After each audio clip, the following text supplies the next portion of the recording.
when I was in the police field. And some Rotary organizations also given me a honorary membership so that I attend their weekly meetings in the coastal part of Karnataka. I always cherish those memories, the friendship that I made, that continues to be a lifelong friendship even now. And I also had the opportunity to see where governments cannot reach. I personally see Rotary can reach, especially the last mile problem. The last mile problem is a big problem for the governments, and Rotary always efficiently does it. So I take this opportunity to greet and wish all the eminent Rotarians who have assembled here for this great morning and also for a stimulating intellectual discussion throughout the day. I take this opportunity to pay my respects to the conference chair, Ramesh Veeraraghavan Ayya Avargal, and his better half for putting up this program together with close to 4,900 confirmed registration participants of Rotary District 3201. I also take this opportunity to pay my respects and compliments to the District Governor, Rotarian AKS Advocate N. Sundaravadivel Ayya, and his better half for being the governor and leading Rotary, the particular area under his responsibility, to glorious heights. I take the opportunity to pay my respects to the very indomitable Ravi Murugayya Avargal, Mannin Maindan, who is going to get an award today, and who has passionately, I know him for the last many years, who has passionately put his whole money, personal money, to create a song, a video song that is shot across India to inculcate the spirit of Bharatya among all of us. And Dr. Krishnan Swaminath, a very eminent doctor from UK, know him for a long time now, who left everything, came back to Coimbatore, started the Vijayangal Charitable Trust with a vigorousness that is not commonly seen among human beings. He dedicated his life completely to eliminating type 1 diabetes among children. And right now, his mission, he works on a mission more. So I'm very happy that you have recognized him, you have called him for this meeting. I pay my respects to PVC, Paramveer Chakra Awardee, Yogesh Yadav Ayya Avargal, and also stand with all of you in praying for the well-being of his son. I'm sure the Almighty will make sure he will recover fast in a matter of time. So today the topic that you have given to me is India and geopolitics. I'm not very sure whether morning is a good time to talk about geopolitics. That to the opening of the Rotary conference is a good time to talk about geopolitics. It only shows how geopolitics has become a very fascinating topic for all of us to understand where we are currently among the global community of nations and where we want to go in the next many years. I think it's a fascinating topic to talk. I'm equally sure that all of you will be delighted to join me to have a discussion about my reading of the world and where I think India would be in the next 25 years. Of course, I'm not going to talk politics here because this is not a political forum. And I respect the views and sentiments of all the friends who have gathered here, who might have different ideological underpinnings to their life and the way they make their electoral choice.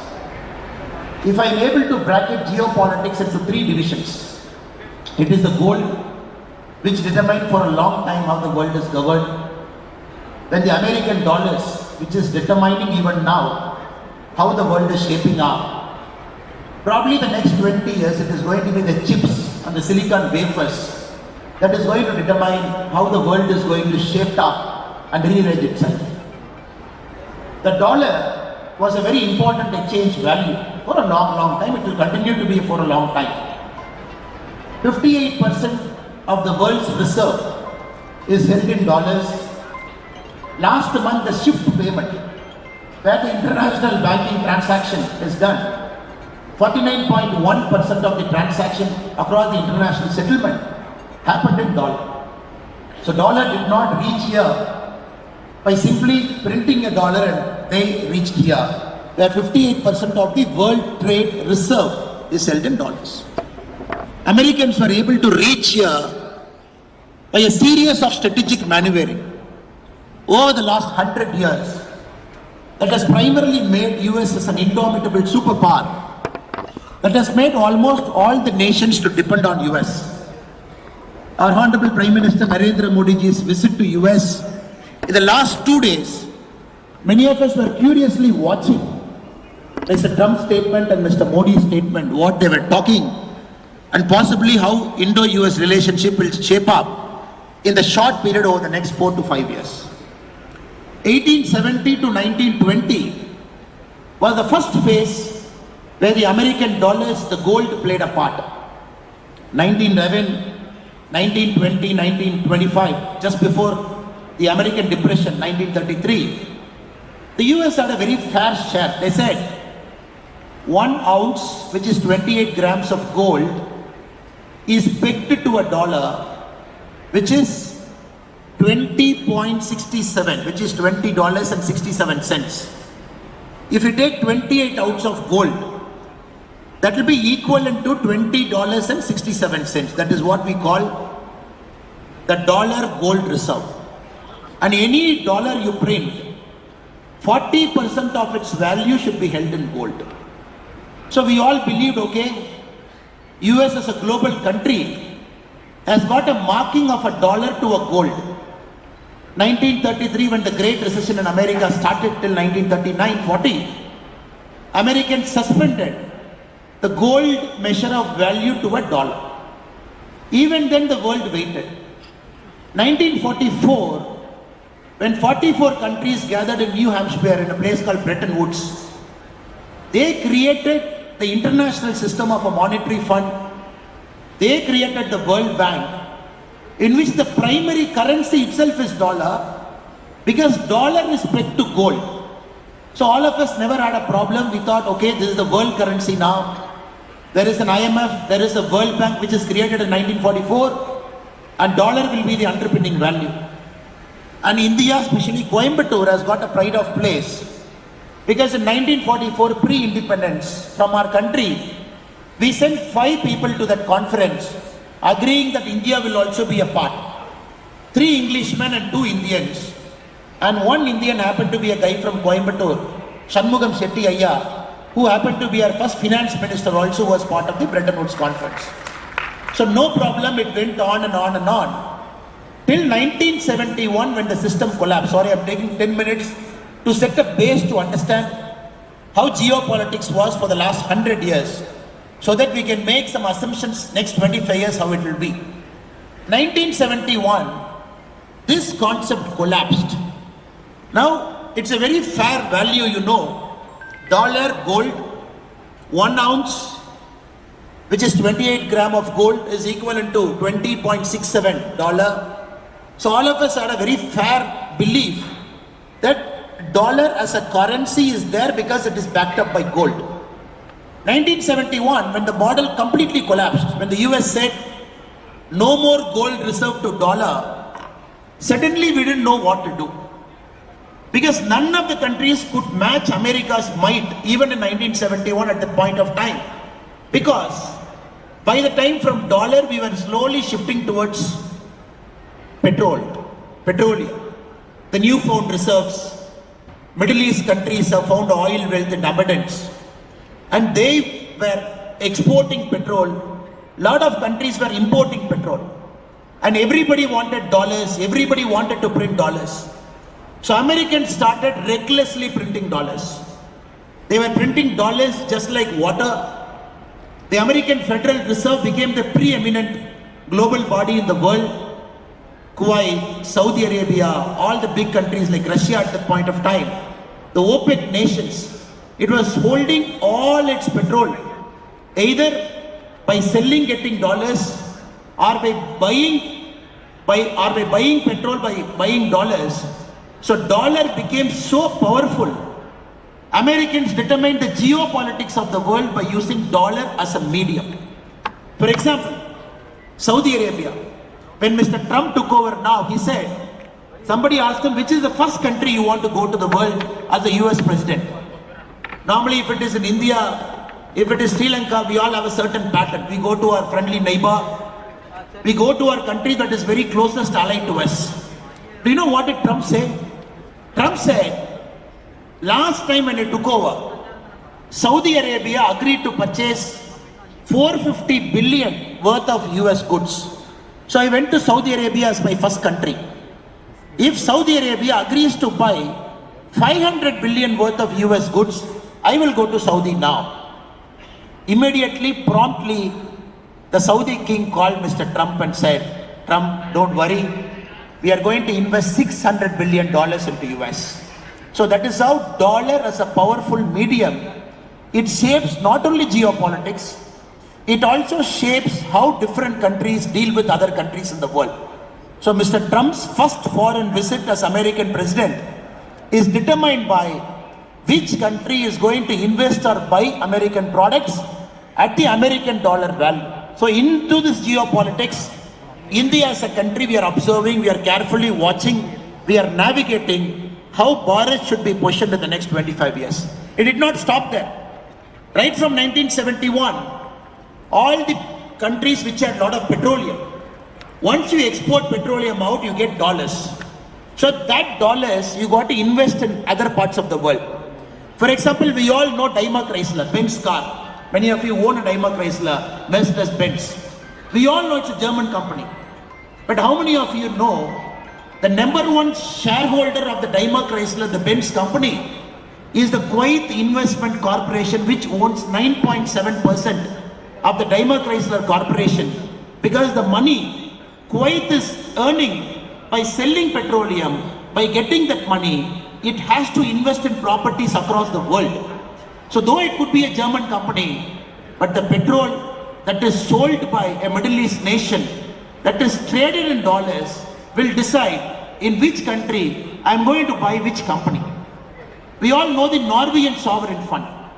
Norway population is 55 lakh. So 5.5 million. I think it is smaller than your Rotary district. If I take 3201, if I take the population within the Rotary district 3201, I think the population would be more than 55 lakhs, sir. Because multiple districts.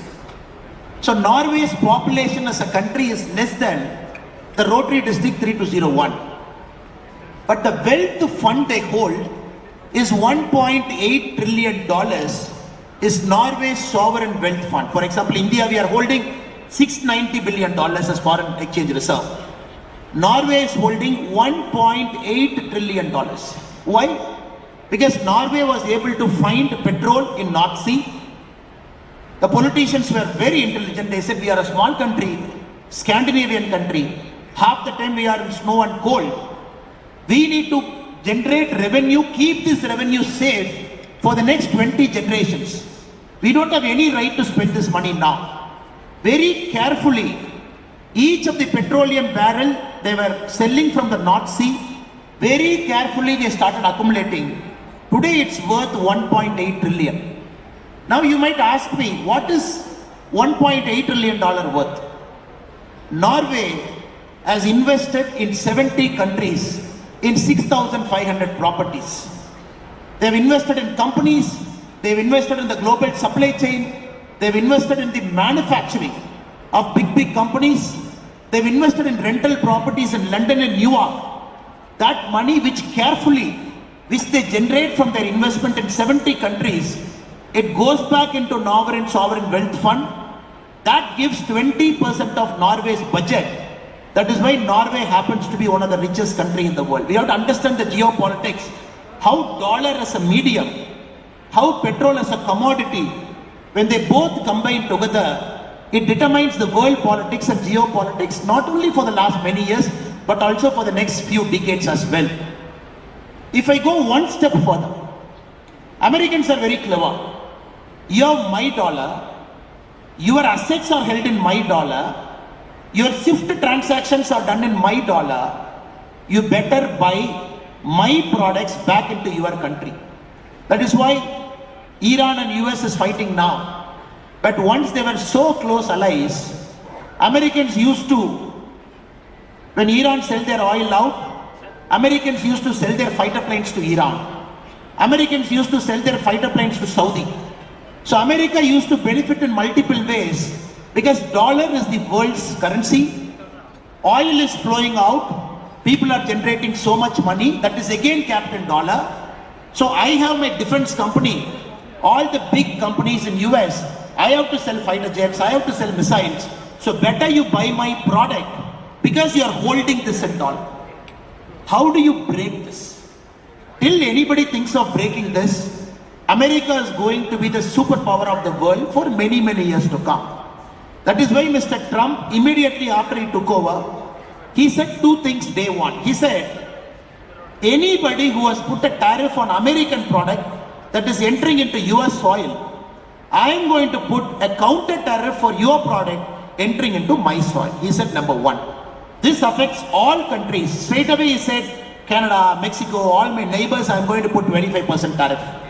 For China, he has already put 10% tariff. Countries like India, he said, I am going to put tariff on you because my Harley Davidson motorbike is costly, my America Bourbon is costly, my California wine is costly in India, I am going to put tariff on you. Just imagine. Second, he said, if anybody thinks about creating a parallel global currency, I am going to levy 100% tariff on those countries. So you all know the story is the Brazilian president, Mr. Lula. This year they are the BRICS country. He said a few months back that BRICS country together, Brazil, Russia, India, China, South Africa, together all five of us, we will create a BRICS currency. Just imagine China in one side, India in one side, Brazil in one side, Latin American power. All five of us will create a BRICS currency that will also be dealt along with dollars. Immediately Trump said, if any one of you thinking about creating a currency, even within the BRICS, because we contribute more to global trade as an organization, even within you, all BRICS country, I will put 100% levy. And he put it in his Truth Social. If anybody thinks about alternate to dollar, you should say hello to tariff, goodbye to dollars. He said it in his Truth Social. Now you have to understand the context. Where the gold reserve came in, the Bretton Woods conference in 1944, how carefully America as a nation, they made sure dollar became the preeminent global currency. Then came the case of oil boom in 1960s, 70s and 80s. Then came the American global superpower, the defense industry dominating. Then came the era after the subsequent partial collapse of WTO, the regional groupings trying to assert their might. This is the base I want to set before this August gathering, before I make my further comments. So in this era, India is operating. In this era, a powerful country like India, that is the fifth largest global economy in the world, worth about $4 trillion, we got to position our country in the next 25 years to emerge in the top two. This complication, trade war, turf war, tariff war, in this complication where dollar is the preeminent currency, in this complication where China is emerging in a big way, in this complication where the neighbors around Bharat, Pakistan, we have a problem. Bangladesh, there was a regime change recently. Maldives, we had a problem. Sri Lanka, there is a government change. If you look at all the neighbors of our country, we got to very carefully deal with them and make sure they are with us as friendly neighbors. You got to carefully deal with them. That is another problem. Then we have the global trade war that has started. Be it the South China Sea, where the global shipping line is becoming a problem. Be it the region around the Suez Canal, it's a problem. Because 58% of the global shipping is right now being affected by the Houthi rebels who want to shoot at any cargo terminal that is passing through that area. You got to carefully calibrate that. Then you have the biggest opportunity and problem, both in Africa, which holds critical minerals for the world's next phase of growth. Whatever the world is trying to do, we are entering into a phase of critical minerals that is going to decide how gold was, how dollars was. The critical minerals will decide the next 40 years where the world is going to go. And you all know for a fact, 70% of the world's critical minerals are controlled by China. Be it germanium, be it lithium. If you take all the top minerals, which is used for making chip, right from tungsten, China controls 70%. America is second country in the world which controls roughly about 20%. The rest of us, we are controlling 10%, all the countries in the world. So you got to carefully position yourself where you want to go. Now in this, geopolitics assumes very important dimension, because as a voter or as a company guy or as any person, you are in India, geopolitics will affect you personally. As a businessman, it will affect you. As a voting choice, it will affect you. Because next 50 years, we got to carefully position our country in the next 10 years so that we play a role in the next 50 years. Because I am taking America one side, China one side, and India one side. I am going to compare the last 70 years where each country was vis-a-vis the other country. US, 1931 depression, Bretton Woods Conference, creation of monetary fund, World Bank, trying to push dollar into a preeminent global currency. World War II, defense industry getting money, pushing in. After the defeat of Japan, Germany, US emerging as a tall global superpower. Then came the 50s and the 60s, which is the hippie and a lot of revolution that happened within US on civil rights movement. Then again a boom from 70 to 80 political disability, 90 stock market collapse. Again in US I'm talking. From 2000 onwards we are looking at a continuous boom of US for 24 years till now. Which means US has faced trouble. US decided which regime has to be in this. Iranian revolution, change of governments in Latin America, creation of euro as a currency in 2000, European economic community coming together so that Euro nation gets formed. US has survived every single thing.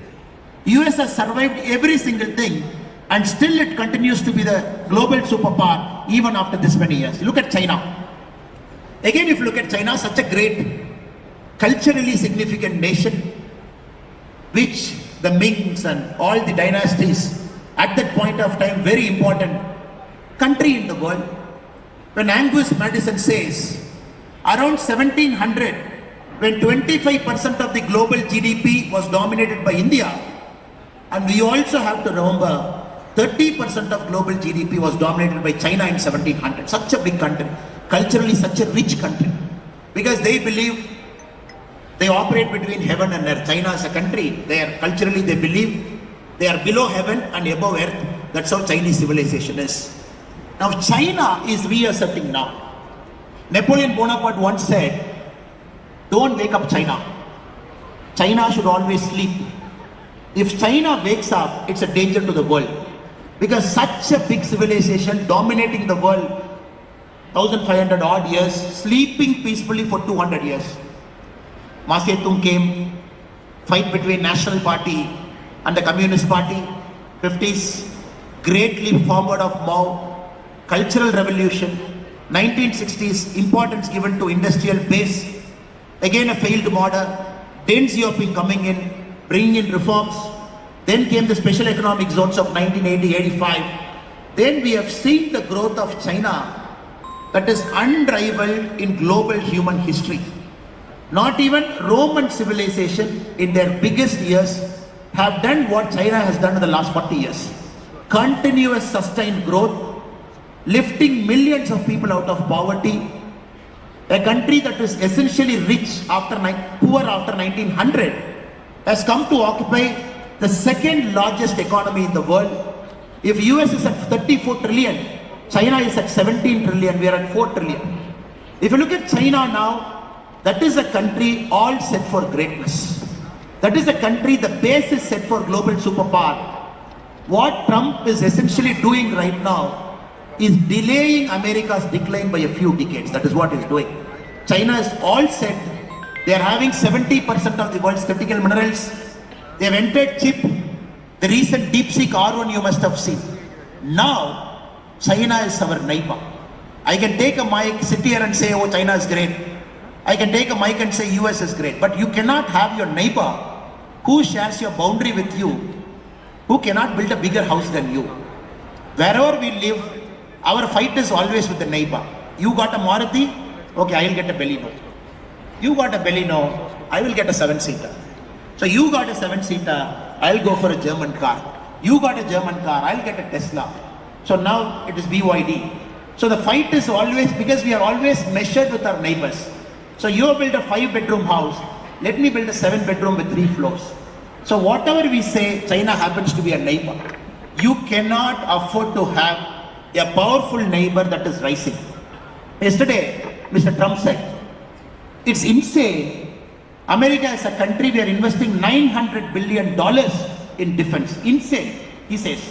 Why should America, we invest $900 billion in defense every year? Now you should also carefully see what Trump said. He said, China is investing $450 billion in defense. $450 billion, our neighbor who shares a boundary with us, $450 billion every year China is putting. Advanced 5th generation aircraft. China is able to rival both Boeing and Airbus by building a commercial airliner. A country is able to build a commercial airline. Same country, when it has to attend the 1950, 51, 52 United Nations conference, China did not have a single airplane. They used to call Pandit Jawaharlal Nehru. Our Air India used to go to China, take the China's premier to United Nations, a country which was borrowing a plane for its premier to fly to United Nations. New York Assembly in 50s, early part of 50s, that country is able to build a passenger jet that is able to rival the Boeings and Airbus of the world. You have to understand in what context India's geopolitics is there, because your neighbors are becoming powerful. Then you have the China's Belt and Road Initiative. They're able to imagine something. They want to link China, they want to link Tibet, they want to link the Chinese occupied Kashmir, then they want to enter touching Afghanistan into Pakistan, then they want to come all the way to Balochistan, then they have to go to Iran. So the Belt and Road Initiative, China's dream, the Grand Karakoram Highway, 6-lane, 12-lane highway with all industrial belt connecting China to the Middle East. Now Modi ji said, okay, fine. If that is your problem, we are going to create India Middle East Economic Corridor. We will start from India, we will enter Middle East, we will get all the regional powers of that to us, and then our economic corridor will enter Europe. So it is always a chessboard game. When they make a move, you got to make a move. Or you got to make a move quicker than their move. If 10 years we are like folding our hand and waiting and watching what is happening, there will be 6, 7, 8 moves ahead. I compared China, I compared US. I intentionally comparing India now. 1940s what we were doing, we were under occupation. 1950 what we were doing, we were thinking whether planning commission model is right, whether the Russian model is right, whether the planning commission can help us. 1960 what we were doing politics of poverty. 1970 democracy problem. Just imagine where we were when both the countries were tussling, both the countries were trying to create their place in the world. Now, this is an opportunity India cannot afford to miss. When so many things are happening around us, that is why in yesterday's statement, in the White House press conference, when a pointed question was asked to Mr. Trump, our Indian Prime Minister Narendra Modi ji might have problems with what is happening in Bangladesh. A regime change, which is not to our liking because the whole thing happened anti-democratically.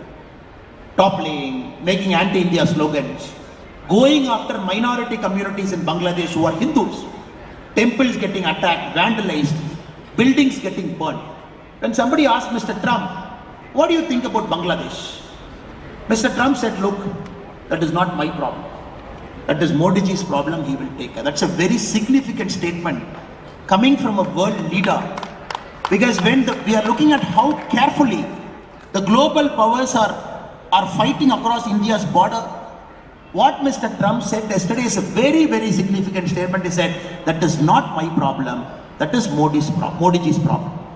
So you are seeing a very careful calibration of US strategy because like how every country is playing, we are also playing. We are telling the world, look, we are 140 billion and we are growing so fast and we are 4 trillion. This year alone in our budget, we are investing 15 lakh crore rupee for investments alone, 15 lakh crore rupee. For your kind information, if I am taking an era, no politics here, just for comparison purpose, 2013-14 budget, we have invested 1 lakh crore into India's infrastructure.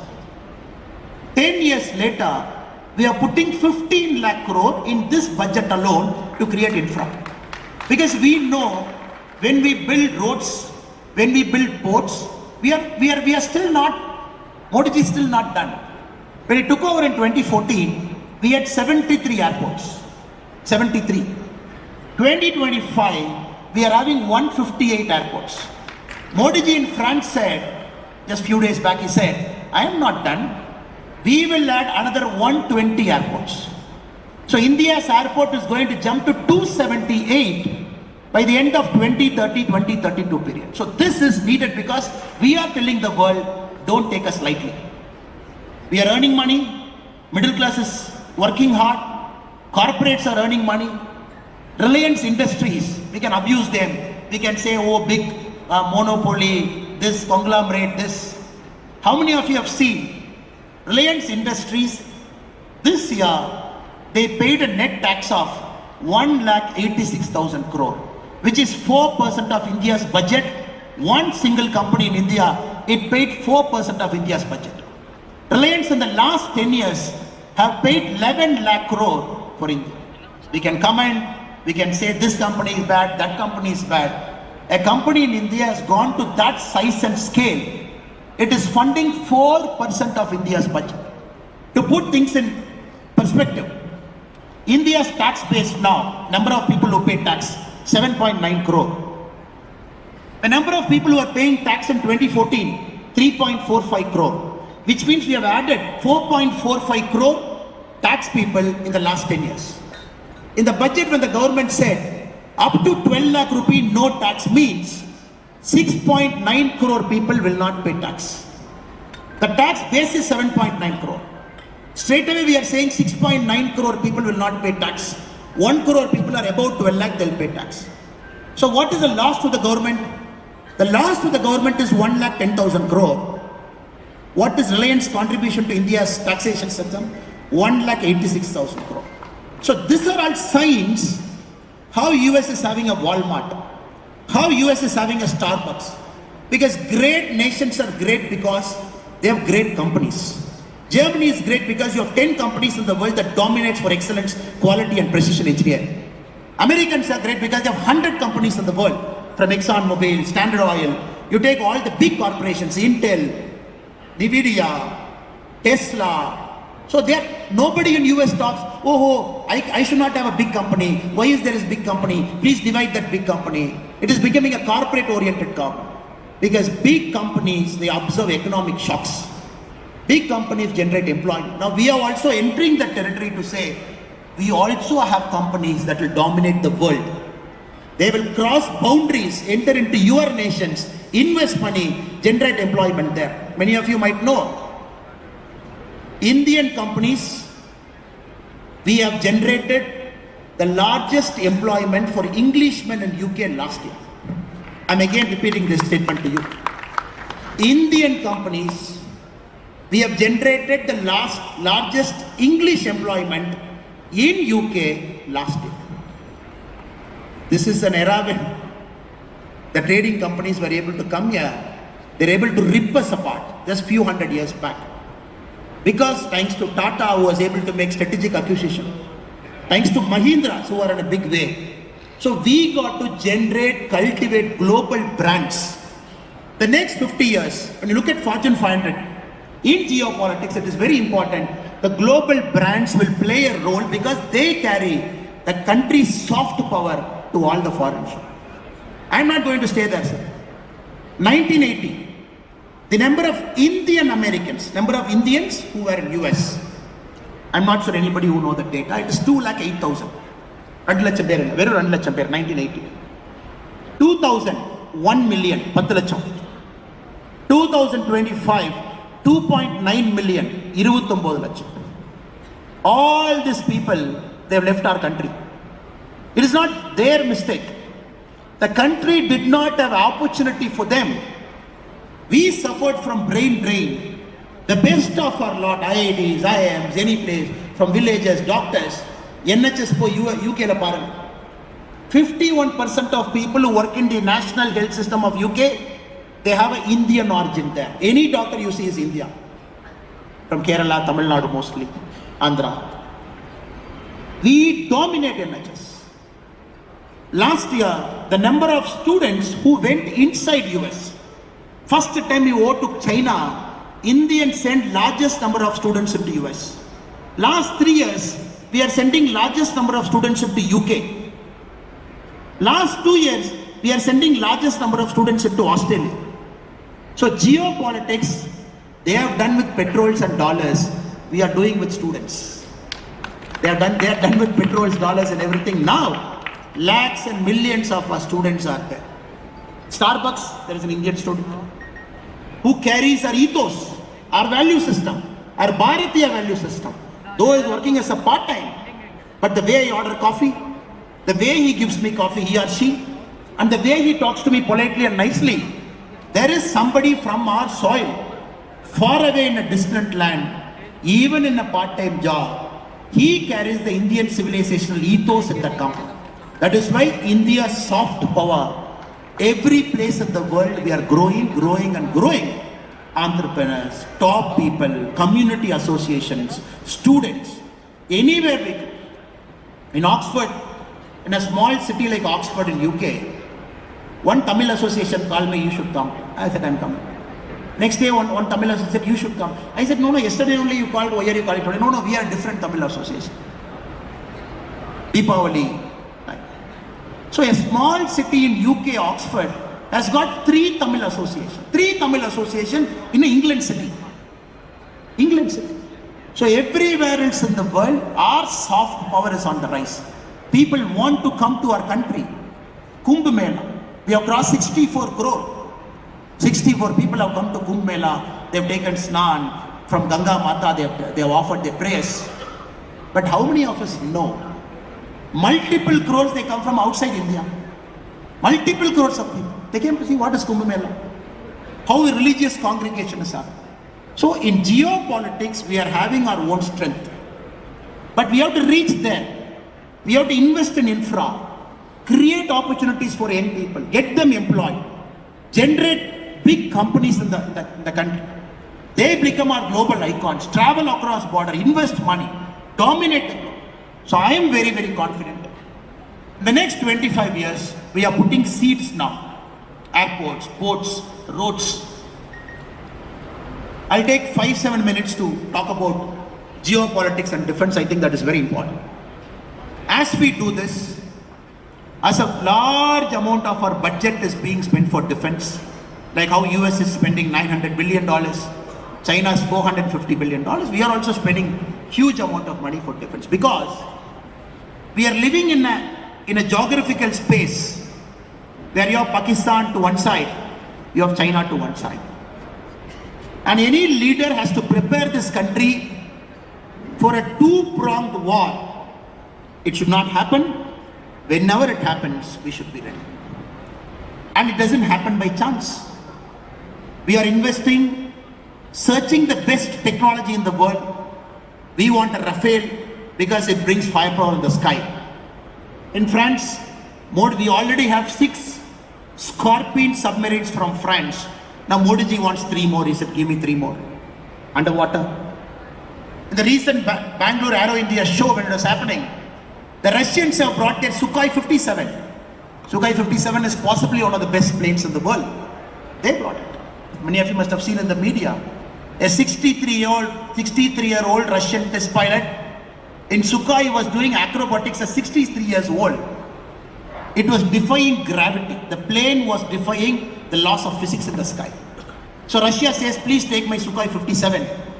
Trump is offering Modi ji, please take my F-35. This is the most advanced 5th generation aircraft in the world. Take F-35. Russians have brought Sukhoi 57 here. In Bangalore skies it is going. At the same time, we want MQ-9 Reaper drones. As we speak now, we have purchased 30 drones. We need to keep our borders safe. We don't want any infiltration to come in and bleed 1,000 cuts, kill innocent people by terrorist activity. This Reaper drones, each drone is 250 crore. Flying at 50,000 feet, pick up an ant. That also we are doing. Modernizing our defense. Atmanirbhar Bharat, bringing the best defense into it. Offsetting, because we want to manufacture something after a point of time. So we have to carefully navigate, calibrate, keep every country's in our good book, balance, trade deficit, trade relation, tariff. When Trump immediately sends people in Indian plane, one plane has landed in Amritsar, the second plane is about to land. We have to deal with that. We have 2.9 million, 29 lakh people in US. But we also have 7,50,000 undocumented migrants living in US. We also have to be careful of that. And Indians occupy some of the highest positions in the world. Highest position. Some of the highest positions in the world. Especially in US. Also we have undocumented migrants there. Carefully, without violating human rights, we got to balance that. And many go from Punjab, Haryana, from parts of India through the donkey route, pay lakhs and millions of rupees, sell their farmland, pledge their gold, take all their money, go through the donkey route, enter into Mexico, then enter into US border. That is also a pricking issue. Solve it. Solve our neighboring thing. You must have seen Adani pulling out of the solar energy deal in Sri Lanka, and that place happened to be very close to India's strategic border because China is operating there. So we got to take care of that. So I'm very, very confident, sir. People like you, very eminent people like you, in your discussion will bring geopolitics to a dinner table conversation. That is very important for our country. And we will have over a point of time to understand how geopolitics will influence me as a person. Either I live in Palakkad, I live in Coimbatore, or I live in a village. How anything that is happening in the world is going to affect us as a person. That is why I'm extremely delighted. The Rotary conference, they wanted to talk about geopolitics, which I found very fascinating. A lot of people don't want to listen to geopolitics. A lot of people don't think geopolitics is relevant to them. And I personally believe for this eminent August gathering, it is very, very relevant. And before I close in the next 5 minutes, I want to leave a thought in your mind, in your head, so that you will mull over in the next week or so and see where India is, where we need to go. Now all of you have cell phone. We all have cell phone. And now it is Apple 16 Pro or 15 Pro. We are in that level now. Now we have to understand, when we talk about next 25 years position our country, it is positioning us in the next 10 years.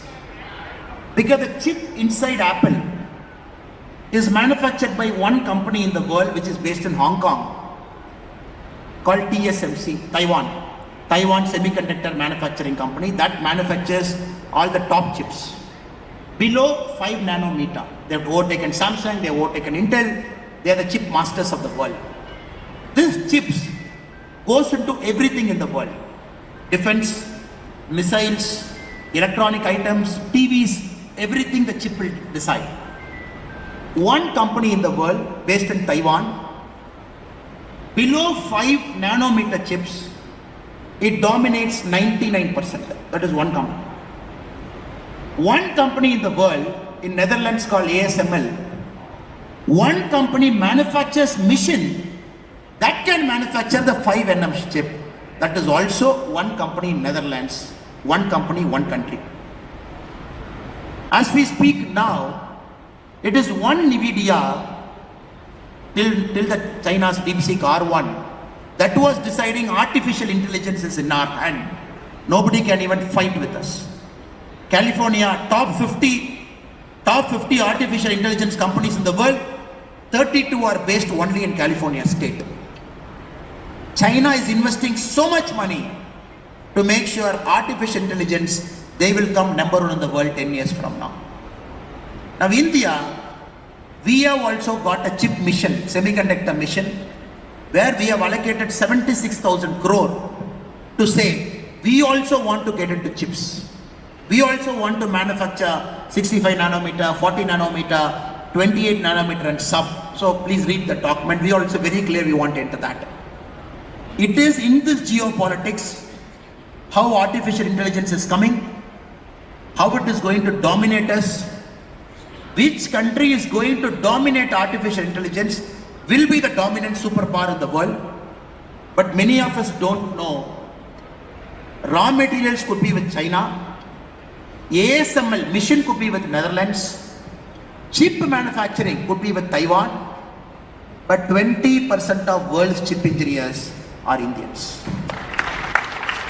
So that gives me a lot of hope. Of course, they are not in the country, they are living in different parts of the world. And that gives me confidence. Some of our brightest, best brains, at some point of time, when they decide to come back and serve our country in their own capacity, because every year we are growing, every day we are growing, when they come back, I am very confident in the future, we can also dominate chips. We will also dominate artificial intelligence. We will also dominate the space, whatever we have spoken. And I am 100% confident in the coming years, at least for our children, they will live in the tag called developed country. We never had the tag called developed country. The senior sitting here, you have given your life, hard work to grow this country. You have brought the country from there, you have almost brought the country here. But all of us together, we can make sure our children will stay in Bharat, which can be classified as a developed country. I think that's a realistic goal that is possible in technology, in infra, in quality of living. We all should aspire for it. With these few words and comments, I take the opportunity to thank all the eminent Rotarians who are kind enough to invite me and ask me to speak before this very august gathering. I thank the chairman of the conference once again, and the district governor sir once again, and Rotary International Representative Ramesh Agrawal sir has come. I take the opportunity to wish Ramesh Agrawal sir and Madam Manju Madam to see the best of Tamil Nadu and Kerala during their visit here, and all the awardees who are with us, Dr. Krishnan, Ravi Murugaya ji, and Rotarian Nitin Vijay ji, all the very best in the coming years and decades. Thank you so much for your patient listening. Bharat Mata ki Jai.